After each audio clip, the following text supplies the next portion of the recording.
अहिले राजनीतिले लाजनीतिको खेल खेलिरहेको छ र यो कुरा हामी सबैलाई थाहा छँदै नै छ। 2-4टा टाउके मानिने राजनीतिक दलहरूको झन्डा जलाउँदाखेरि यस्तो आक्रोश, यस्तो विरोध। ठिक छ, राजनीतिक विचार हुन्छ, राजनीतिक सिद्धान्त हुन्छ जसलाई सम्मान गर्न जरुरी छ। सबैले सम्मान गर्न जरुरी छ। मैले कुनै राजनीतिक दललाई समर्थन गरिरहेको छुइनँ भन्दैमा पनि कुनै राजनीतिक दलको सिद्धान्त र त्यो राजनीतिक दलको विचारप्रति सम्मान भने अवश्य हुन्छ। तर भाद्र 23 गतेको घटना बिर्सिदिने हामीले? भ्रष्टाचार विरुद्ध युवाहरूको शान्तिपूर्ण आन्दोलन र राष्ट्रमा सुशासन कायम गर्न उठाएको आवाजमा तत्कालीन सरकार एमाले र काङ्ग्रेसको गठबन्धनको सरकारले चलाएको गोली बिर्सिदिने? त्यो समयमा तपाईहरूको राजनीतिक दलको अनुहारको रूपमा अगाडि बसिरहेका व्यक्तिहरूको विरुद्धमा तपाईँले आवाज उठाउनु भयो? त्यो समयमा त केही थिएन त। तपाईहरूको लागि देशभन्दा माथि राजनीतिक दल भइदिन्छ?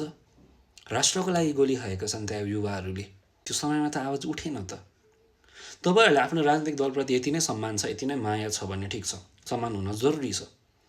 तर के लाग्छ, तपाईँको काङ्ग्रेसले साँच्चीकै बिपीको सिद्धान्तलाई मान्छ?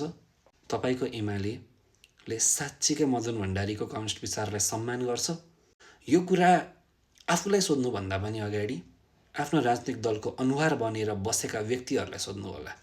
किनभने जब राजनीतिले लाजनीतिको रूप लिन्छ त्यसको परिणाम राज्यले चुकाउनुपर्छ। चेतना रहोस्।